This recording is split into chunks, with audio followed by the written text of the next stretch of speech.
hacia arriba, la gallina muerde al zorro y la liebre dispara al cazador. Tropas villistas atacaron el pueblo fronterizo de Columbus, en Nuevo México, después de lo cual el general Villa se dirigió a Ciudad Guerrero, donde dispersó a la guarnición federal, pero esta vez algo salió muy mal. Una bala fría, es decir, una bala de rebote, fracturó la tibia derecha del general unos centímetros por debajo de la rodilla. Villa dispersó sus fuerzas, ardiendo en fiebre y en medio de una terrible nevada, fue llevado por 2 de sus fieles a la cueva del Coscomate en la Sierra de Santa Ana, en el centro de Chihuahua. Se convirtió entonces en el más buscado.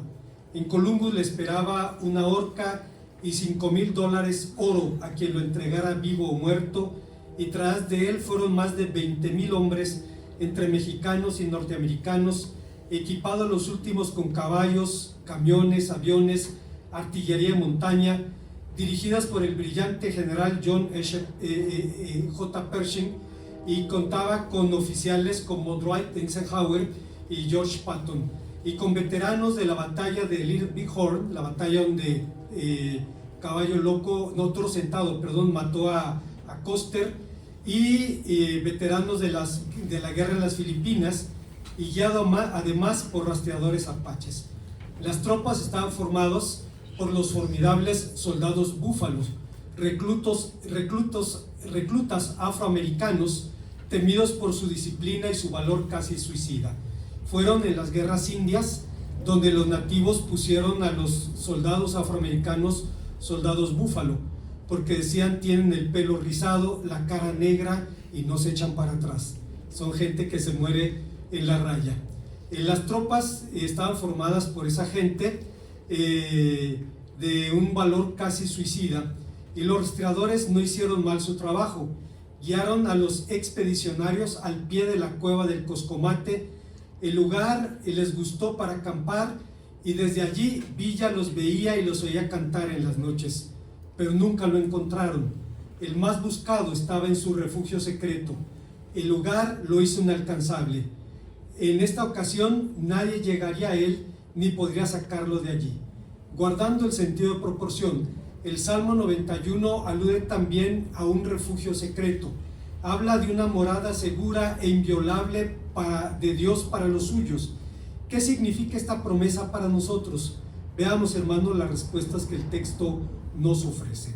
Antes, hermanos, de pensar en las enseñanzas de este pasaje, quisiera mencionar el hecho de que en esta etapa en la historia de México, una etapa caracterizada por la violencia, no fue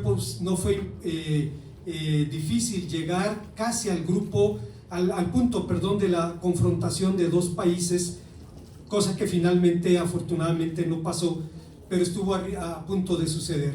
En esa ocasión, un grupo de más de 10,000 tropas norteamericanas atravesaron el estado de Chihuahua buscando al general Villa, pero al final fueron detenidos por tropas carrancistas en un lugar llamado El Carrizal. Hubo un combate de igual a igual, el mismo número de tropas, y la derrota fue aplastante para los norteamericanos, y a partir de entonces decidieron retirarse por la inminencia de la Primera Guerra Mundial y por el hecho de involucrarse en una guerra que iba a resultar larga y costosa. Villa los veía cada noche, estaba en su refugio secreto, pero nadie lo iba a sacar de allí. El pasaje nos habla precisamente del abrigo del Altísimo, y nos preguntamos qué significa para nosotros. En primer lugar, significa un refugio seguro. Antes de reflexionar en los detalles del texto del Salmo, debemos decir algo respecto a su conjunto. Es innegable que el Salmo 91 es uno de los más hermosos de la Biblia. Se dice que es uno de los salmos más frescos y hermosos. Se asemeja a la segunda mitad de Isaías en su dicción, transparencia, colores vivos y alas ligeras. Un hebraísta francés sentía tal fascinación por este salmo que decía que es el poema más hermoso de la historia. Es imposible imaginar nada más sólido, hermoso, profundo, adornado. Si en latín o alguna lengua moderna pudiera expresar del todo su hermosura y elegancia, sus palabras y sus frases no serían difíciles de persuadir al lector de que en ningún idioma hay un poema comparable con esta oda hebrea. Y tenía razón, pero ¿quién es el autor? El texto no indica a ninguno en particular. La Biblia griega dice que era de David, pero basado seguramente en la temática semejante a la del Salmo anterior y en su fraseología parecida a la de Deuteronomio, la tradición judía afirma que fue escrito por Moisés. De hecho, en la tradición judía, los salmos del 90 al 100 fueron escritos por Moisés. Se dice que el Salmo 91 fue dedicado específicamente a los levitas porque habitaban en la casa de Dios y que fue cantado el día en que se terminó de edificar el tabernáculo. Si efectivamente fue Moisés el autor de esta serie de salmos, en el anterior, en el 90, el autor habla de un hombre marchitándose bajo la ira de Dios, pero en el 91 se nos habla de un hombre que podía pisar al león y a la serpiente bajo sus pies. ¿Cuál es el contexto de este salmo? Creo que no necesitamos precisarlo porque no hay otro que la vida misma, que la vida de fe, con sus grandes desafíos y con sus bendiciones aún más grandes. En su estructura, el salmo es un diálogo con dos voces a la que se suma una tercera, la voz de Dios. Basados en la estructura del canto, se ha dicho que la situación del salmo parece claramente en los versículos 1 y 2 a una persona que ha entrado en el ámbito de la protección del Señor en el santuario y se exhorta a que hagan su confesión de fe y su acción de gracias. Pero sin el afán de contradecir a los sabios, a los eruditos, creo que este salmo habla mucho más que de un lugar físico. Ningún santuario fue jamás un lugar seguro para nadie cuando un enemigo había decidido matarlo. No libró a Pausanias, un general griego, espartano concretamente, que traicionó a su pueblo, se alió a los persas, regresó a su nación y cuando supo que estaba condenado a muerte se escondió en un templo. Entonces los espartanos, empezando por la propia madre de Pausanias, empezaron a tomar piedras para tapiar, para cubrir las ventanas y las puertas del templo para que Pausanias muriera de hambre. Cuando estaba agonizando, retiraron las piedras para sacarlo del santuario y no lo contaminara con su muerte. Tampoco libró a Joab, el otrora todopoderoso general de David, quien tomado los cuernos del altar fue alcanzado por la mano de Salomón, según 1 Reyes 2. Creo que el salmista habla más bien de un refugio espiritual, del refugio que Ruth encontró bajo las alas del Dios de Israel, según el libro de Ruth capítulo 2, versículo 12. Creo que habla de la protección de Dios, de quien dice el Salmo 31, cuán grande es tu bondad que has guardado a los que te temen y has mostrado tu compasión para con el hombre, y los pondrás en tu tabernáculo a cubierto de la contención de lenguas, dice el Salmo 31, versículos 19 al 20. Pero regresando a nuestro texto, en el versículo 2 el salmista alude a la confianza diciendo, diré yo al Señor, esperanza mía y castillo mío, mi Dios en quien confiaré. Generalmente los salmos principian con su conclusión. Si usted quiere saber de qué habla un salmo, lea el primer versículo y generalmente va a encontrar el mensaje completo. El Señor es mi pastor, nada me faltará, dice el primer versículo del Salmo 23, y el resto del salmo describe lo que significa eso. Esto es común en el salterio, es un criterio hermenéutico. Generalmente vaya usted al primer versículo y encuentra el resumen de lo que se va a mencionar después. Generalmente principian así. Su primera declaración cifra el contenido total, cosa que ocurre en este salmo. La afirmación, habitará al abrigo del Altísimo y morará bajo la sombra del Omnipotente, resume todas las promesas de la protección divina. En el salmo anterior, Moisés, si fue el autor, dice que Dios es un refugio eterno de generación en generación. La cueva del Coscomate sirvió de refugio al general Villa. Él solo estuvo allí por unas semanas y después de esa la cueva fue olvidada y redescubierta apenas 100 años después, más o menos, en el 2020.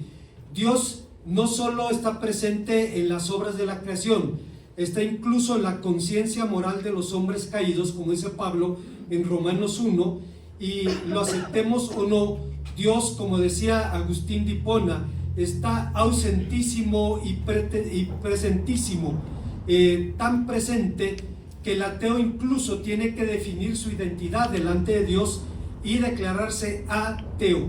En tiempos de la Segunda Guerra Mundial, durante la ocupación alemana de Holanda, una familia cristiana apellidada Ten Boom ayudaron a los perseguidos de la Gestapo sin importar su ideología u origen étnico.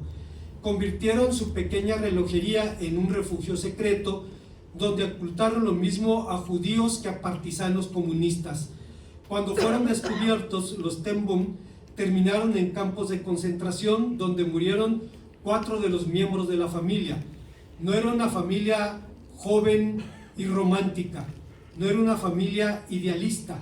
Casper, el padre, tenía 83 años, Wilhelm, el hijo mayor, tenía 60, Betsy 51 y la más pequeña, Corrie, tenía 48.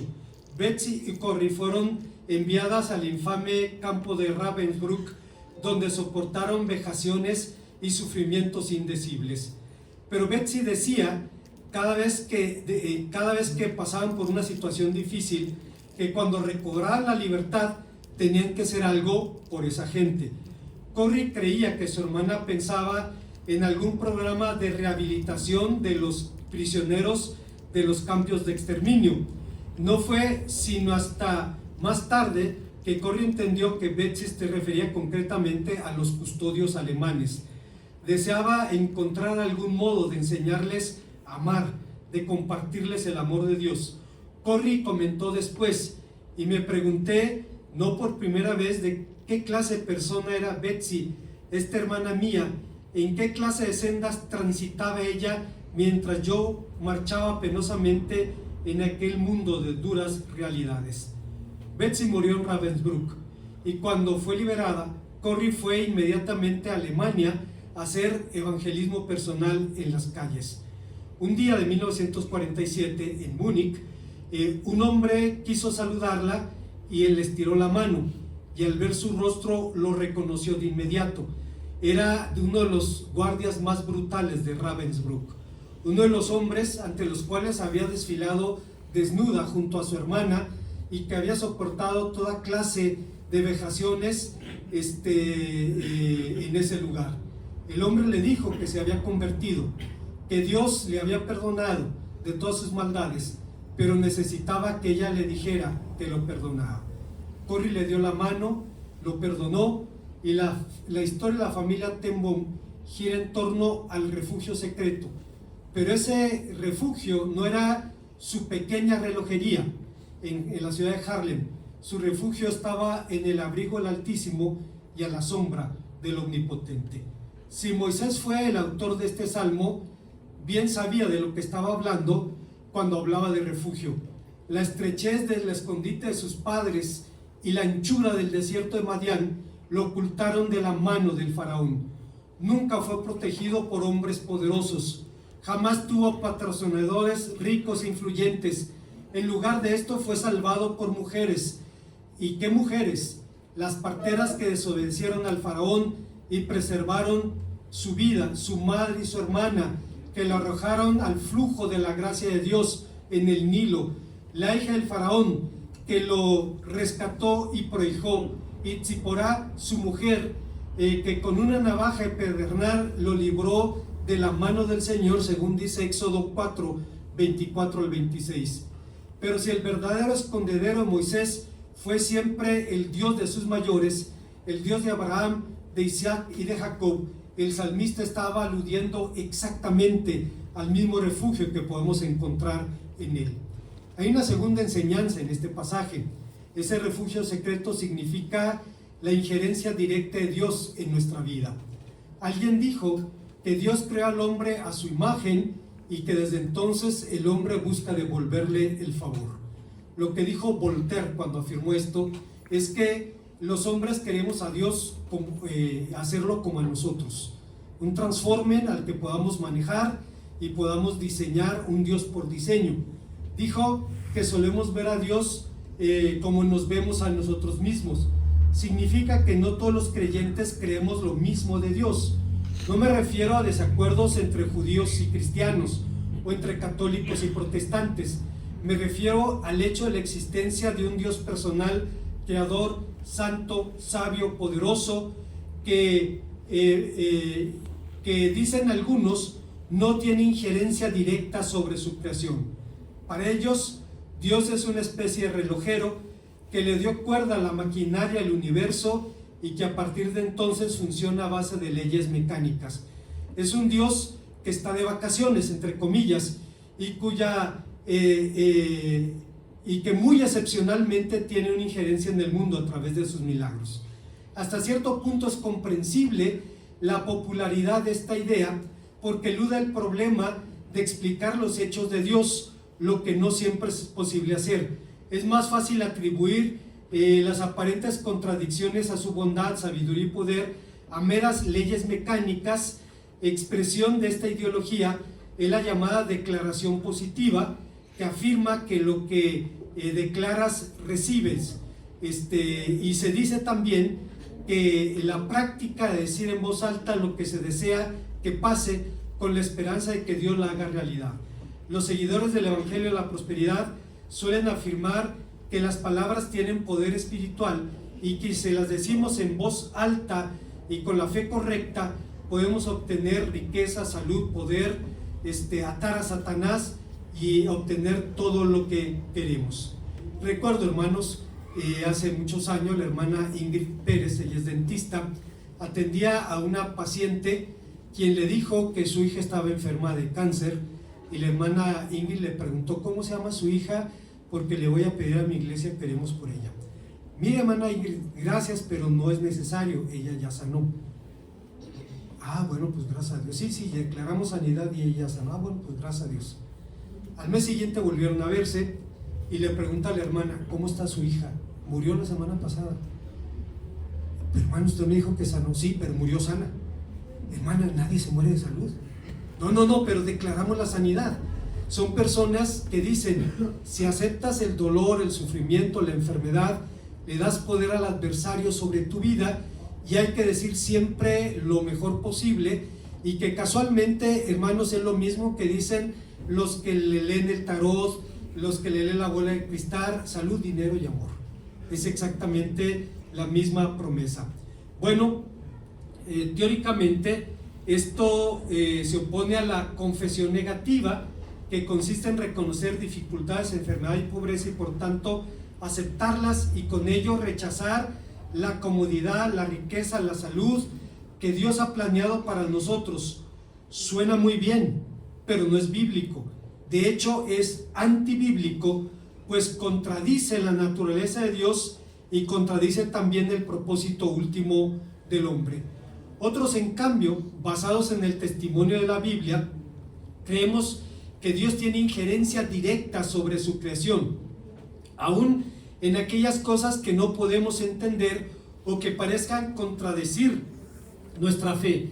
A final de sus días, en el marco de una penosa enfermedad, Carlos Spurgeon llegó a decir: felizmente para nosotros, nuestra dicha no depende de nuestro entendimiento de la providencia divina.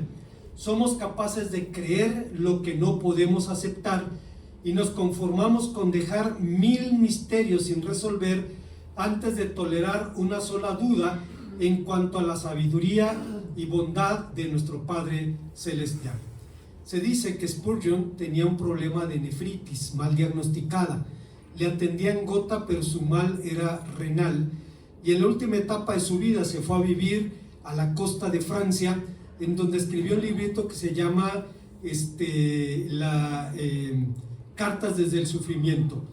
Y en esas cartas, hermanos, decía que somos capaces de creer lo que no podemos aceptar y nos conformamos con dejar 1000 misterios sin resolver antes de tolerar una sola duda en cuanto a la sabiduría, bondad de nuestro Padre Celestial. Cuando murió, su viuda, la hermana Susan Thompson, dijo: realmente a Carlos no lo mataron sus riñones, a Carlos lo mató su corazón. El liberalismo había entrado en la iglesia de Inglaterra, y concretamente entre los bautistas, en la Convención Bautista de la Gran Bretaña, y empezaba a polarizar a las iglesias. Había personas que decían: de la Biblia hay que leer la mitad porque la mitad son mitos, hay que buscar qué es mitológico y qué es realidad, y hacían bromas o chistes sobre la gracia de Dios. Y con dolor en su corazón, Spurgeon tuvo que abandonar la convención que fundó porque no podía convivir con personas que se burlaran de la palabra de Dios.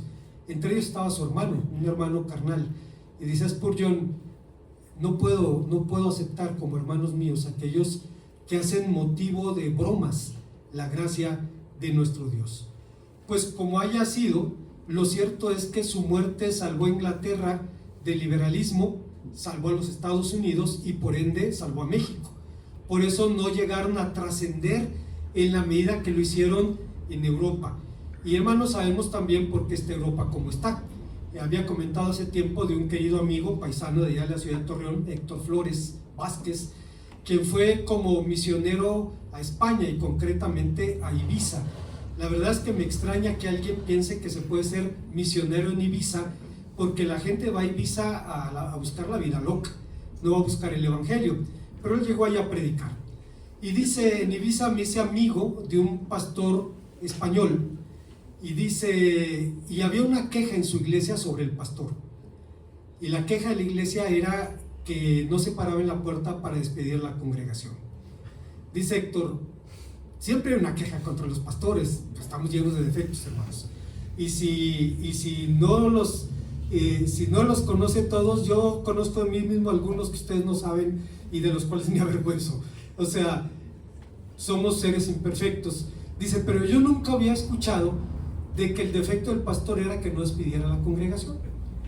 Dice: me pareció extraño, y como éramos amigos, dice, me acerqué y le dije: oye, me dijeron que no despides a tu congregación. No puedo hacer eso.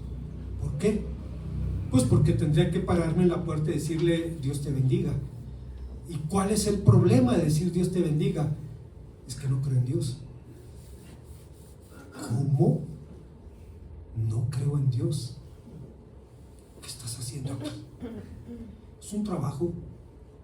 Sí, pero ¿qué le enseñas a la iglesia? Pues que hay que portarse bien, que hay que ser buenos. Y dice: pues con razón está el cristianismo como está en Europa. Si el pastor está así, ¿cómo estarán las ovejas, no? Una situación terrible, de la que, entre otros, la muerte de Carlos Spurgeon pudo preservar al mundo evangélico de este lado del océano. El salmista creía firmemente en la injerencia divina en el mundo. Para él, Dios es quien te librará del lazo del cazador y la peste destructora, dice el versículo 3. Pero a pesar de su hermosura, este salmo ha sido también llamado el Salmo de la Peste. Una antigua fuente judía da testimonio de su uso talismánico, es decir, se escribía como un canto protector contra peligros. Entre los cristianos ha sido visto como un sello de protección divina, por lo que Spurgeon decía: es en realidad medicina celestial contra la plaga y la peste. El que vive en el espíritu del Salmo no conocerá el temor, incluso si una vez más Londres pasa a ser un hospital y las tumbas estén rebosando de cadáveres. Y seguramente que Spurgeon estaba hablando de la gran peste, en la terrible mortandad de cólera acaecida en el siglo XVII en esa ciudad. La pandemia del COVID-19 puso de moda, entre comillas, este salmo. Como señalamos anteriormente, ha sido llamado el Salmo de la Peste.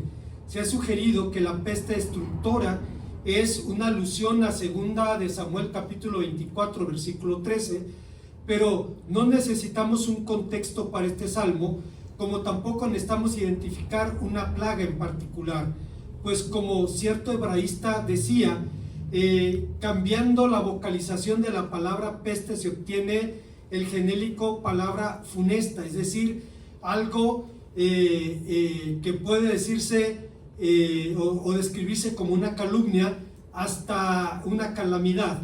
Es la razón por la que en vez de peste destructora, la Biblia latina traduce verbo áspero, es decir, palabra dura. De modo que el salmista no habla aquí de una plaga específica. Es cierto que el versículo 6 habla de pestilencia nocturna y de mortandad diurna, mortandad que en medio del día destruye, dice el versículo 10. Pero también dice que ni daño se acercará a tu tienda, pero el texto no habla más mal, habla del remedio, habla de la protección divina sobre cualquier mal sin importar su naturaleza. Matthew Henry diría hace 300 años, se promete aquí a los verdaderos creyentes que serán preservados de los peligros innegables que podrían serles fatales. Esta promesa se extiende a la vida natural y se cumple con frecuencia cuando somos preservados de los peligros que nos amenazan muy cerca, pero se refiere también a la vida espiritual, que por gracia de Dios está protegida de las tentaciones del adversario. La Biblia enseña claramente que Dios tiene injerencia en el mundo y en los asuntos de los mortales, y la certeza ha unido a los fieles de todos los tiempos. Hablando sobre su propio testimonio, Martin Lloyd-Jones decía: mis experiencias de vida son prueba de la soberanía de Dios y su injerencia directa en la vida de los hombres. No puedo dejar de creer lo que creo. Sería un loco si creyera cualquier otra cosa. Recuerdo, hermanos, que cuando Martin Lloyd-Jones pronunció su último sermón, se acercaba el tiempo de la Pascua y dijo que mientras estaba escribiendo y predicando, dice: es posible que células malignas se estén reproduciendo dentro de mi cuerpo, y que si Dios hubiera querido que se detuvieran, Él tenía poder para hacerlos. Dice: pero estoy en las manos del Señor y lo que ocurra, estoy conforme con su voluntad. Era un hombre que sabía que en las manos del Altísimo estaría seguro a pesar de cualquier desafío. Sigue habiendo personas, sin embargo, que dicen: si existiera Dios, si fuera bueno, sabio y poderoso, el mundo no sería como es. Y en respuesta, C.S. Lewis discutió acertadamente sobre este tópico y dice: el problema de conciliar el sufrimiento humano con la existencia de un Dios de amor es insalvable solo mientras se atribuya un significado trivial a la palabra amor y mientras las cosas se vean como si el hombre fuera el centro de ellas. El hombre no es el centro. Dios no existe por el bien del hombre. El hombre no existe por su propio bien. Fuimos hechos fundamentalmente no para que podamos amar a Dios, a pesar de que fuimos llamados también para hacerlo, sino para que Dios nos ame, para que nos podamos convertir en objetos en los cuales Dios pueda reposar complacido. Mientras pensemos que fuimos creados para esta vida y para este mundo, cualquier tragedia parecerá contraria a la naturaleza divina. Pero cuando aceptamos que somos pasajeros y peregrinos por esta tierra, rumbo a un mundo mejor, entonces podremos aceptar la adversidad como un camino que nos lleva de la mano a un mundo mucho mejor que este. Dios no existe por el bien del hombre, ni el hombre existe por su propio bien. Fuimos creados fundamentalmente no para amar a Dios, lo cual es cierto en parte, sino sobre todas las cosas para que Dios nos ame, para que podamos convertirnos en objetos en los cuales Dios reposa complacido. Recuerdo quizá el más grande de los puritanos, Jonathan Edwards, hablaba precisamente de esto y decía: entre más ama un cristiano a Dios, más desea amarlo y más le duele descubrir cuánto no lo ama. Entre más odia un cristiano al pecado, más desea amarlo, más desea odiarlo y más le duele descubrir cuánto lo sigue amando. Y tenía razón. Bueno, Esto nos lleva a la tercera y última enseñanza del pasaje. Estamos hablando del refugio que tenemos en el Señor, un refugio que significa garantía de fidelidad. Pocos salmos contienen promesas tan vastas y hermosas como este. Hace algunos años, cierta revista enviaba a sus suscriptores llaves de plástico, de alguna aleación de aluminio, con la promesa de que la próxima que recibirían sería la del auto o del departamento que sorteaban cada año. Estas promesas giraban en el mundo del azar. Las promesas del Salmo no son llaves de plástico adosados a una promesa en papel, pero tampoco son cheques en blanco. Todas las promesas de Dios son condicionales, son sí en Cristo y son amén en Él. Dios promete librar, levantar, responder, acompañar en la angustia, glorificar, saciar de vida, mostrar su salvación a quien ha puesto su amor en Él, a quien conoce su nombre y lo invoca, dice los versículos 14 al 16 de este Salmo 91. Por esa razón, Juan Calvino decía, en este Salmo se nos enseña que Dios vela por la seguridad de su pueblo y nunca falla. Se les exhorta a avanzar a través de todos los peligros, seguros en la confianza de su protección. La verdad inculcada es de gran utilidad, porque aunque muchos hablan mucho acerca de la providencia de Dios y profesan creer que ejerce una tutela especial sobre sus hijos, pocos se encuentran realmente dispuestos a confiar en su seguridad. Calvino fundó un seminario al que se llamaba la Escuela de los Mártires, y cuando los misioneros reformados salían a predicar a Europa y eran martirizados, había ya reemplazos listos para ocupar su lugar y para seguir predicando el Evangelio. De modo que a la luz del Salmo 91, nuestra confianza tiene un doble fundamento. Se basa primero en la naturaleza de Dios y segundo se basa en la fidelidad de sus promesas. En su último cántico, cuando Moisés se preparaba para unirse a sus mayores, vio a Israel acampado a los pies del monte Nebo y concretamente de la cumbre de Pisga, y desde allí pronunció una de las bendiciones más hermosas de la Biblia. Bienaventurado tú, oh Israel, pueblo salvo por el Señor, escudo de tu socorro y espada de tu triunfo, así que tus enemigos serán humillados y tú hollarás sobre sus alturas. En nuestro salmo se compara también a Dios con un escudo y adarga es su verdad, dice el versículo 4, pero seguramente Reina Valera 60 utiliza un anacronismo aquí, porque adarga es un escudo marroquí ovalado de cuero que fue usado por la caballería de Al-Ándalus en la conquista de España. No existía en el antiguo Israel y la Reina Valera simplemente usó el nombre como sinónimo de escudo. Lo cierto, hermanos, es que es un texto difícil de traducir, y usted puede comprobarlo fácilmente cuando lee 3 o 4 versiones de este versículo y va a encontrar traducciones como: su fidelidad será tu escudo y muralla protectora, escudo y baluarte su fidelidad, sus fieles promesas son como armadura y protección, su brazo será escudo y coraza, etc. Pero en todas las traducciones se vislumbran dos cosas: que la alusión al escudo es alegórica y que la verdad,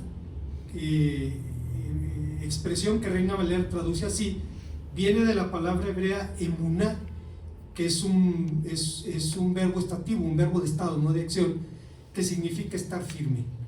De allí se deriva la palabra amén. Cuando usted y yo decimos amén, no decimos así sea, estamos diciendo así es una declaración contundente de fe. Bueno, seguramente es la idea que el salmista tiene. Más aún, como fuente de nuestra confianza, el Salmo utiliza 3 nombres para aludir a Dios. Le llama Altísimo, Elión, el nombre del Dios de Melquisedec, usado a menudo para denominar al Dios de Israel en su trato con los gentiles. Génesis 14, 18 al 22. Se le llama el Shaddai, omnipotente, el nombre con el que el Señor se dio a conocer a Abraham cuando le reiteró las promesas del pacto en Génesis 17. Curiosamente, ambos nombres fueron invocados juntos por el perverso Balaam en su profecía en Números 24, 16, y el salmista también llama a Dios Señor, Adonai, usando el nombre inefable, el tetragramatón, el nombre del Dios del pacto que cifra su ser y su eternidad. Pero como antes señalamos, nuestra fe y nuestra confianza se fundamentan también en sus promesas. Bien decía William MacDonald, un comentarista bíblico del siglo pasado, la fe no es un salto a la oscuridad, exige la evidencia más segura que se encuentra en la palabra de Dios. Algunos creen erróneamente que pueden obtener cualquier cosa que deseen si lo creen con suficientemente fuerza, suficientemente fuerte para que suceda, pero esto es credulidad, no es fe. La fe necesita el apoyo de la revelación de Dios y aferrarse a sus promesas. Si Dios hace alguna promesa, entonces es tan segura como si ya hubiera sucedido. Si Él preside el futuro, ciertamente se cumplirá. En otras palabras, Él trae el futuro al presente y hace visible lo invisible. No hay riesgo en creer en Dios. Dios no puede mentir, no engaña a nadie y no puede ser engañado. Creer en Dios es lo más racional, sano y lógico para la persona humana. ¿Qué cosa hay más razonable que una criatura le crea a su creador? La fe no está limitada a las posibilidades, sino que invade el reino de lo imposible. Cuando un servidor era nuevo creyente, con frecuencia escuchaba a otros cristianos decir que nuestra condición de cristianos nos hacía intocables para la adversidad. Creo que su intención era alentarnos en el tiempo de la prueba, pero hermanos, con el tiempo aprendí que no es exactamente así. Oswald Chambers, un predicador británico del siglo pasado, decía que realmente Dios libra al justo en medio de la adversidad, es decir, lo cual es muy diferente. Es decir, que nos va a permitir enfrentar situaciones difíciles, pero en medio de ellas nos va a librar. Hace unos días comenté a mi hermana Nadia que en el funeral de su mami, que fue un tiempo precioso, incluso las personas no creyentes estaban conmovidas. Yo veía a mi hermana Nadia en su dolor, pero en su serenidad, y a su familia también, a su esposo, a sus niñas, y veía a su hermanita llorar desconsolada, muriéndose en un dolor que nadie puede juzgar, además, porque cada quien sufre su dolor a su manera. Pero a final de cuentas veía un dejo de desesperanza en ese llanto, mientras que veía a mi hermana Nadia un descanso, saber, bueno, mi mami está mejor. O sea, quisiéramos estar como ella, pero ya no tenerla aquí va a ser muy difícil. La hermana Guilla era una mujer que alumbraba el lugar donde llegaba. Era tan agradable, tan simpática, tan radiante, que era un gozo platicar con ella, bromear con ella. Era una bendición, hablaba de cualquier cosa, con el grande y con el pequeño, y hablaba al igual al doctor que al que hace la aseo en el hospital, con el mismo cariño, con el mismo respeto. Yo veía el consuelo en el corazón de mi hermana Nadia, quien el día de hoy dijo, he pasado algunos días ya en paz, aceptando que mi mamá está mejor que nunca en su vida, en la presencia de nuestro Dios. Bueno, hermanos, esto nos permite entender que el Señor redime a los suyos en medio de la adversidad, y Cristo lo dijo: en el mundo tendréis aflicción, pero confiad, yo he vencido al mundo. En suma, si la seguridad del creyente radica únicamente en Dios, seguramente una de sus mejores descripciones viene de Agustín de Hipona, quien dijo: tú eres Dios mismo, un soberano ser, un grande y sumo, alto y perfecto, poderoso, omnipotente, justo y misericordioso, oculto y presente, hermoso y fuerte, tan estable como incomprensible, inmutable y cambiando todas las cosas, nunca nuevo y nunca viejo, siempre obrando y siempre en reposo, siempre recogiendo y nunca buscando, siempre sosteniendo, llevando y protegiendo, siempre creando, nutriendo y perfeccionando, siempre buscando, aunque nunca has carecido. Amas y no sientes pasión, tienes celos y estás seguro, te arrepientes y no sientes dolor, te airas y estás tranquilo, cambias de acciones pero no de parecer, recibes lo que encuentras y nunca has perdido nada, nunca estás pobre y te gozas con las ganancias, paga las deudas pero no debes a nadie y perdonas deudas sin que con ello pierdas nada. Agustín de Hipona, hermanos, fue un hombre loco por Cristo. A los 16 años vivía una vida disipada y cuando fue alcanzado por Cristo pudo dedicar el resto de su existencia para alabar a aquel que lo había buscado y había entrado en su vida. En algún momento, ya en su última etapa de la vida, decía: los placeres que temía perder, los sacaste tú, pero no solo los echaste, sino entraste en su lugar, y ahora solo me gusta hablar de ti. Y tenía razón. Bueno, hermanos, como conclusión, una vez más durante la pandemia se puso de moda este salmo, porque en esos tiempos necesitábamos esperanza. Probablemente nuestro primer contacto con el COVID-19 fue algo parecido a la noción de que en algún lugar lejano, al otro lado del mundo que nunca hemos visto, estaba pasando algo. La pandemia estaba al otro lado del océano, en Asia Oriental, pero pronto se hizo tangible. Arribó al país, a la ciudad, al barrio, a la calle, y pronto los enfermos tenían rostro, nombre y apellido.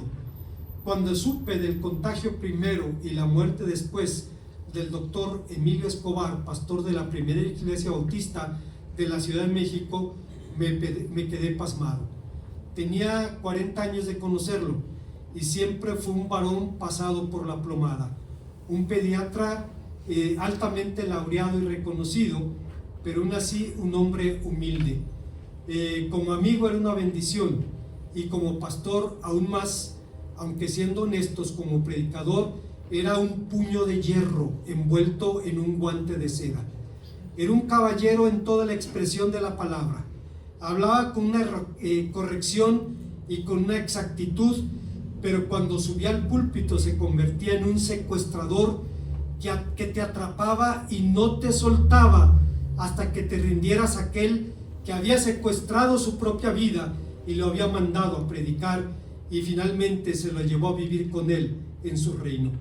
Cuando supe de su gravedad, no podía dejar de sentir lástima por mi propia vida, como diría Martín Lutero. Pero pensaba en voz alta: Señor, no te puedes llevar un hombre así. El mundo está lleno de delincuentes, violadores, narcotraficantes, asesinos. ¿Por qué te llevas a un hombre como él? Pero Dios es dueño de todo y puede hacer lo que él quiera con lo que es suyo. Pero si pensamos en el pastor Escobar, él está ahora muy bien. Está descubriendo los significados de las palabras: en tu presencia hay plenitud de gozo, delicias a tu diestra para siempre. No importa lo que nos pase si estamos en Cristo. Seguramente cuando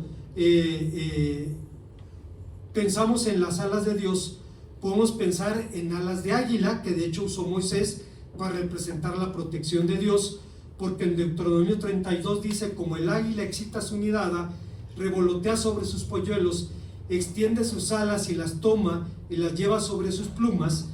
Pero a pesar de eso, seguramente, hermanos, debemos pensar en una figura más coloquial, en la figura de una gallina. Y dice Agustín de Hipona: no hay desmérito al comparar a Cristo con una gallina, porque él mismo se compara con ella.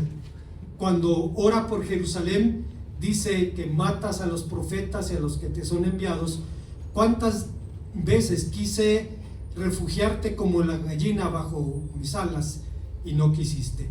Está hablando aquí, hermanos, del amor de Dios. Y decía Agustín de Hipona, ya que se dice bajo sus alas te refugiarás, tú estarás en medio de ellas de un lado a otro sin temor alguno que te cause temor, que te cause dolor. Procura no alejarte de allí donde ningún enemigo se atreverá a acercarse.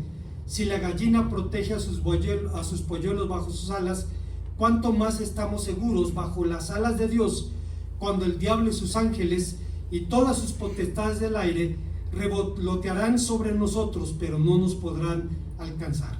Esta figura, dice Agustín, la usó Cristo cuando lloró por Jerusalén y le dice, ¿cuántas veces quise reunirte bajo las alas y no quisiste?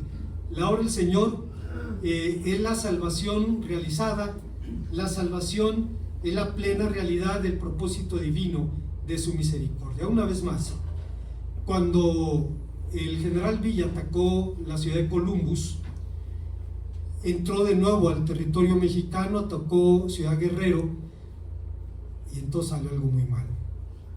Una bala de rebote le partió la tibia y le hicieron una curación, se le hizo un indio yaqui, pero fue tan mala que cuando recibió ayuda verdaderamente profesional, y fue de una enfermera que iba de un pueblo a la Cueva del Coscomate todos los días a hacerle la curación y llevarle de comer. Cuando le curó la herida, encontró pedazos de las mitazas incrustados en el hueso. Las mitazas son las chaparreras de cuero. O sea, la bala había arrancado pedazos de cuero que se incrustaron en el hueso, y entonces fue necesario limpiar a profundidad, en vivo y en directo, sin anestesia, limpiar allí, y finalmente pudo recuperarse. Los apaches que guiaron a la expedición punitiva hicieron tan bien su trabajo que llegaron a los pies de la Cueva del Coscomate. Villa los podía ver y oír cantar, pero nunca lo encontraron. Estaba en su refugio secreto. Ese día no lo iban a alcanzar, nadie lo iba a tocar. Guardando el sentido de proporción, lo mismo ocurre con el hombre de fe. Y ahora entendemos lo que alguien dijo cuando afirmó: todos los problemas de los cristianos son espirituales. Si usted dice, no, mis problemas son económicos, o son familiares, o son de relaciones, no, todos nuestros problemas son espirituales, porque tienen que ver con nuestra relación con Dios y con la forma como procesamos la realidad en virtud de la relación con Dios. En función de esto, el salmista, cuando habla del refugio que encontramos en el Altísimo, está hablando de una promesa segura para todos nosotros. Termino con esto. Todavía hasta los años 70, la diplomacia mexicana tenía prestigio internacional. Era un país que estaba abierto a los perseguidos sin importar su ideología. La mayoría de las personas que se refugió en México en ese tiempo era gente de izquierda, de Argentina, de Chile, etc. Cuando el presidente Cámpora quiso ser detenido, se refugió en la embajada mexicana y simplemente se hizo inalcanzable hasta que pudo ser trasladado a México y atendido aquí del problema de cáncer que tenía. Cuando recuerdo un caso en la dictadura de Pinochet, en que se iba a detener a una persona y el embajador de México iba con él y tomó una bandera mexicana y lo envolvió con la bandera y le dijo: no lo puedes tocar, está bajo el amparo del Estado mexicano. Y los chilenos pudieron haberlo detenido porque no había un tratado sobre ese tema, pero eran militares y sabían de los símbolos, y cuando vieron al embajador cubriéndolo con la bandera dijeron: está bien, no hay ningún problema. Y finalmente el hombre pudo llegar a nuestro país. Se sabía que era un lugar paradójico, porque decía la gente en México: México es un país tan contradictorio que de fuera se abre con la izquierda y por dentro se abre con la derecha. Es decir, dentro gobernaba la derecha, gobernaba el PRI, pero recibía gente de izquierda que fueron una bendición para México, porque pasó lo que en la Guerra Española la ganó México. Nos quedamos con los mejores intelectuales de España, profesores, abogados, médicos, artistas, pensadores, gratis, sin invertir un centavo en su formación, llegaron a nuestro país. Y como un país que acaba de salir, un país agrícola, que acaba de salir de la revolución, se convirtió en un referente cultural, pues fue el aporte de los refugiados españoles, debemos ser sinceros. Bueno, todos ellos encontraban, hermanos, refugio en algún lugar. En nuestro caso, nuestro refugio no es un lugar físico, son las alas del Omnipotente. Es saber que estamos en el hueco de su mano y nadie nos podrá sacar de allí. Entonces podemos, hermanos, en algún momento de nuestra vida tener tribulación en la cabeza, pero paz en el corazón. Tener momentos de dolor, de crisis, pero el corazón seguro, porque descansa en Cristo, la fuente de nuestra seguridad. Oremos al Señor. Gracias, Padre, por tu palabra, porque nos recuerda quién eres y lo que haces hasta el día de hoy por cada uno de nosotros. Te bendecimos por esto en Cristo Jesús. Amén.